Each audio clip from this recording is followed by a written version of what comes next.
kembali dalam program Berita Mataram hari ini. Sejumlah berita penting dan menarik lainnya telah kami siapkan untuk Anda dan berikut diantaranya. Ratusan warga di Lombok Tengah berdesakan membeli beras murah. Curi motor milik mahasiswi, 2 pemuda residivis di Mataram ditembak polisi. Kelelahan mengawal pemilu, Ketua KPPS di Kabupaten Bima meninggal dunia.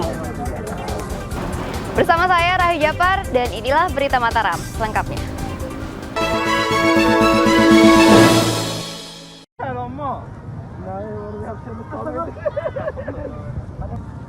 Ketua KPPS 7 Kecamatan Parado, Kabupaten Bima meninggal dunia akibat kelelahan dan sesak nafas usai pemilu tanggal 14 Januari lalu.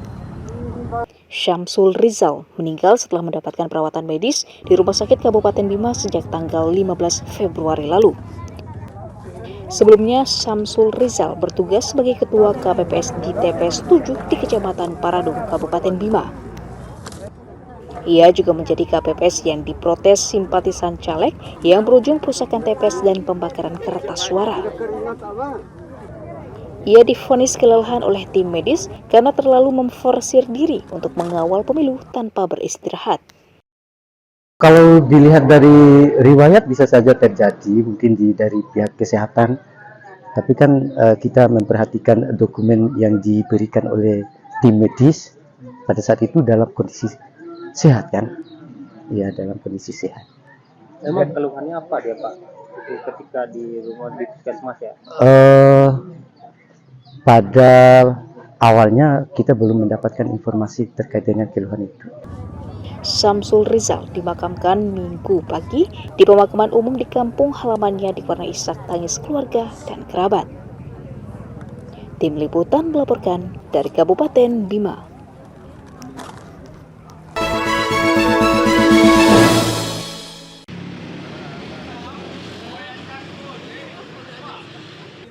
Komisi Pemilihan Umum Daerah Nusa Tenggara Barat menggelar pemungutan suara ulang di 52 tempat pemungutan suara di 8 kabupaten kota.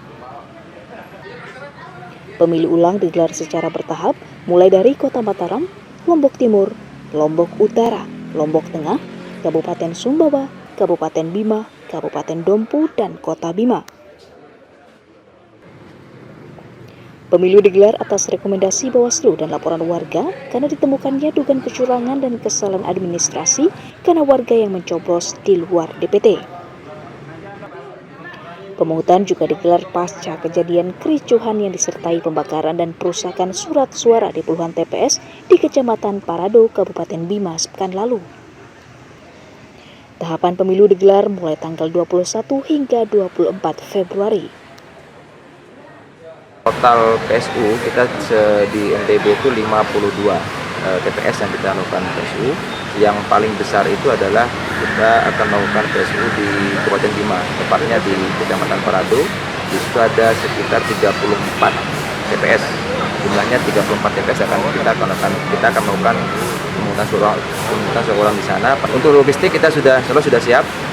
Hari ini juga kita akan sudah mulai dropping ada beberapa logistik yang pada prinsipnya kita dari estimasi kita sudah siap untuk melakukan pemungutan suara ulang. PSU terbanyak digelar di Kabupaten Bima mencapai 34 TPS. Pemungutan suara ulang diharapkan bisa menjadi solusi untuk mewujudkan pemilu damai, jujur, dan berkualitas. Emi Kusumo melaporkan dari Kota Mataram.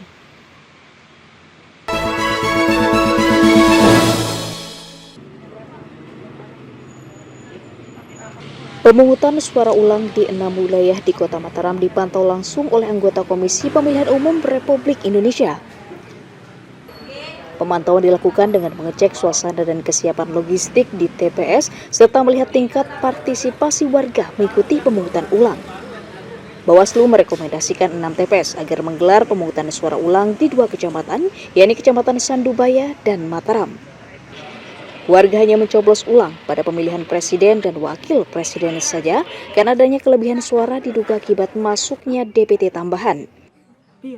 Jadi tadi saya sudah ngecek bersama teman-teman KPU Kota Mataram, KPU Provinsi NTB, Alhamdulillah sih sejauh ini kalau saya lihat berjalan dengan lancar, KPPS-nya juga sangat melayani pemilih dengan baik.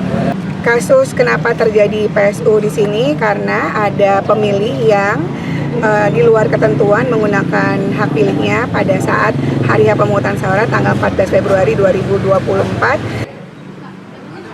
Komisi Pemilihan Umum berharap proses pemungutan suara ulang di 52 TPS di 8 kabupaten kota terlaksana dengan baik sebagai upaya mewujudkan hasil pemilu yang bersih, jujur, dan bermartabat.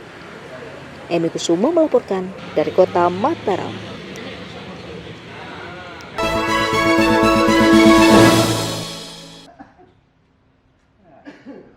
Komisi Pemilihan Umum Kabupaten Lombok Tengah menyoroti lambatnya rekapitulasi surat suara di tingkat kecamatan. Rekapitulasi baru mencapai 32% sejak dimulainya penghitungan sepekan lalu. KPU mendorong PPK mempercepat pleno rekapitulasi agar rampung sesuai target pada 2 Maret. Selain terkendala proses input data online karena terganggunya jaringan internet, lambatnya penghitungan karena adanya perbedaan data yang harus diselesaikan dengan penghitungan ulang secara manual. Terkait pleno di Kabupaten Lombok Tengah sementara aman, kondisinya kondusif, walaupun mungkin nanti ada terjadi perdebatan itu masih tahap kewajaran pleno di semua kecamatan yang ada. Sejauh ini sudah berapa persen, Bang? 32%. Itu secara keseluruhan. Ya, makanya kita hari ini kita tambahkan panennya menjadi 3, ada yang 4 untuk mempercepat rekapitulasi di tingkat kecamatan. Sejauh ini progres yang paling cepat di kecamatan mana? Jonggat, Raya, Jonggat. KPU menambah 2 hingga 3 metode panel penghitungan suara di masing-masing kecamatan agar bisa selesai tepat waktu. Lukmanul Hakim melaporkan dari Kabupaten Lombok Tengah. Partai 14.